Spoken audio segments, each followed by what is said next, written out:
I'm Joseph Biggs, I'm 20, and I just use my real name because I have no imagination.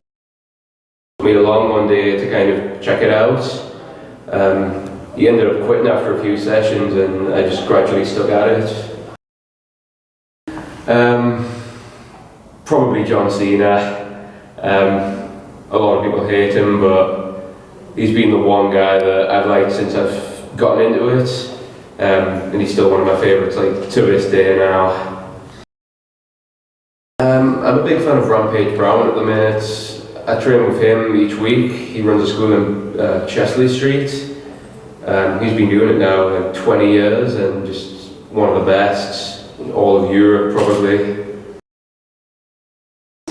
I train about once a week down in Chesley Street, but I'm in the gym like nearly every other day at the minute. That's the best place to practice when there's no training on. I do my own thing there usually. You kind of learn as you go along.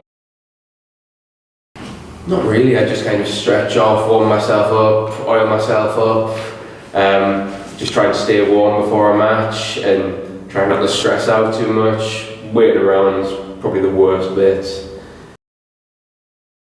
Even 100 matches in and after being on shows now about nearly 3 years, and like I still get nervous every single time.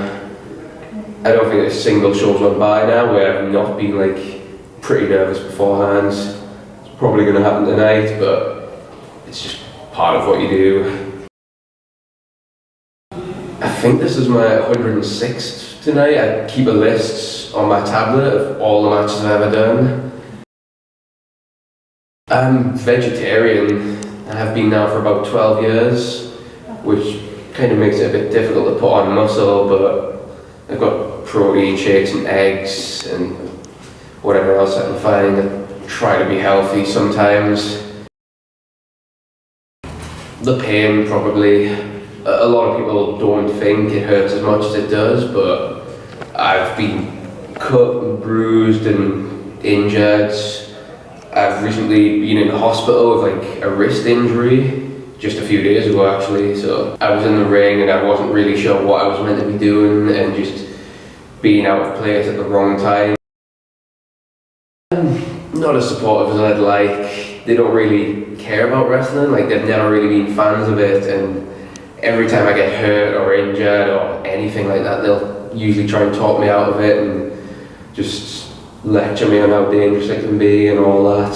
I've gotten them to like shows in the past, but that's usually never helped when it's into them telling us how dangerous it can be. I'd like that if it was an option. It's something I'm like hoping to get towards. When I started out, I thought of just doing it as a hobby. I never thought it would really get beyond that, but at the moment I'm like getting more bookings than I've ever had. Like I'm wrestling like every weekend at this point, like multiple times usually. Like next weekend I've got 3 nights of shows, so if I could get further and hopefully like get out of the country one day, I'd be up for it.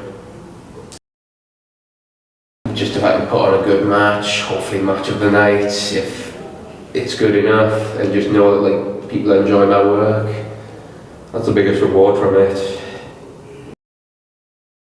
Get to the gym, get there as often as you can, work on cardio, putting on muscle, because if you work cardio now while you're younger, it's definitely going to help out. Before I really started working on cardio, I was like blown up in the middle of matches and I couldn't breathe and it wasn't fun. It helps.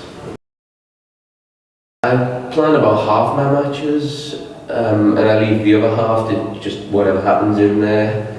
Some people just plan the start and the finish. But there's been matches where I've planned like every single move and every punch. It just depends on who I'm in with and how experienced they are. It can be, but then you've got the risk of if something doesn't go to plan, then it can throw everything else out the window. Whereas if you just wing it and plan it in the ring, then there's much less chance of you forgetting something or the whole thing going out the window. It really just depends, I guess.